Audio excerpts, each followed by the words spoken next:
Welcome back to Northwest Elite Spirit, the channel you come to train your mind, body, and spirit.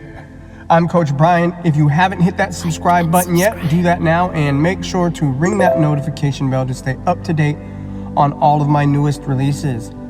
This is Secrets of the Initiate from Encounters with the Nagual, Conversations with Carlos Castaneda by Armando Torres from the chapter The Appointment is with Dreaming. When I told Carlos that I had been visiting certain groups based in the Mexican tradition in search of keys to ancient knowledge, he took it as a joke and started to laugh. Seeing my disconcerted reaction, he asked me not to take his laughing personally. It was just that my investigations reminded him of his own actions when he came to Mexico as a student in search of information. He explained that, according to Don Juan's teachings and what he himself had been able to discover, there are two kinds of tradition, the formal and the energetic. The first one does not have anything to do with the other. The formal tradition depends on secrets and the preservation of routines. It teaches allegories and produces shepherds and flocks. The energetic tradition deals with concrete achievements, like seeing and moving the assemblage point. Its strength is experimentation and renewal, and it produces impeccable warriors. An energetic warrior is devoted to his task. He does not waste his energy on following anybody. He does not care about social customs, whether they may be contemporary or represent millennia of tradition. Also, secrecy is not part of his stalking.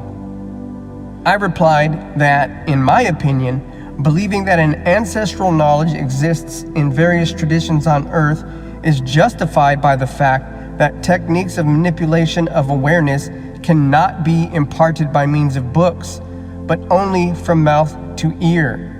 The interaction with a teacher of wisdom has to be personal.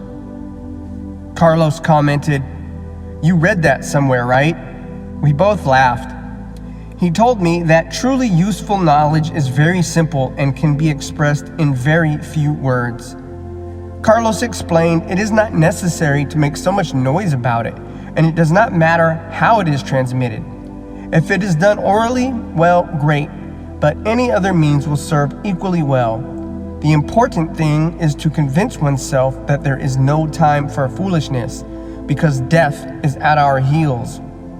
Beyond that truth, a warrior needs very little, because his sense of urgency will make him save his energy, and his accumulated energy will allow him to discover his totality. I commented that, according to what I had read, divulging secret knowledge is characteristic of black sorcerers. On the other hand, white sorcerers transmit what they know with restraint, because they are aware that knowledge involves a certain danger to those who are not prepared to receive it. Carlos shook his head incredulously. He asked, "What is going on with you? That which destroys us is ignorance, not knowledge. There is nothing in the profundities of knowledge that can put man's authentic interests at risk. You started from an erroneous but very common idea, that there are two kinds of knowledge, an outside one and an inside one. Seers, on the other hand, say that knowledge is one thing, and that which does not bring you to freedom is not worthwhile. For seers, the truth is the opposite of what you say. The dark sorcery of the ancients is associated with secrets, while transparency is the characteristic of new seers." I responded saying, "Then Carlos, do you deny the existence of any initiated knowledge inside the Mexican tradition?" Instead of answering, Carlos demanded that I define the term initiated. This got me in trouble, since in fact I did not have a very clear idea about this. Making an effort, I explained to him that initiates are people who, thanks to their merits, become recipients of a particular traditional knowledge the rest of their fellow men do not share. While I spoke, Carlos agreed gravely.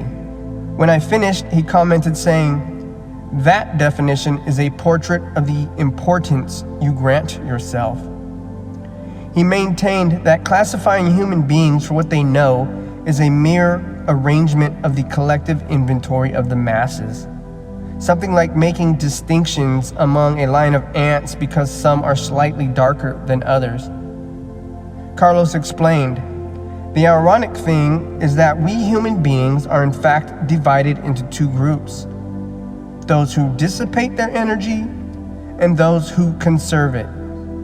You can call the last ones whatever you want, sorcerers, Toltecs, initiated, and it is the same whether they have a teacher or not. Their luminous reality is such that they are a step away from freedom. What nobody can teach them, warriors obtain by themselves by listening to the silent commands of the Spirit. To open up to power is a natural process. No man can tell another, 'You are already open,' unless he is a charlatan, nor are there any shortcuts that will automatically bring us to freedom.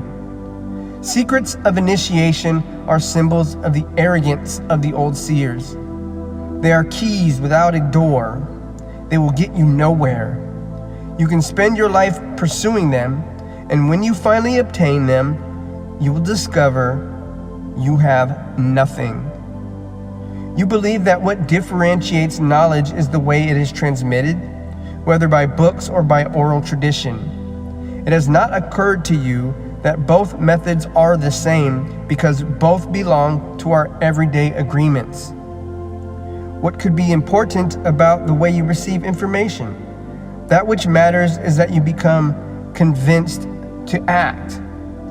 The method of sorcerers is the systematic saving of energy. They state that what separates men is not what they know, but how much energy they possess. Therefore, the true way to transmit knowledge is while in increased states of awareness. The appointment of sorcerers is not with a book or a ceremony, but with dreaming.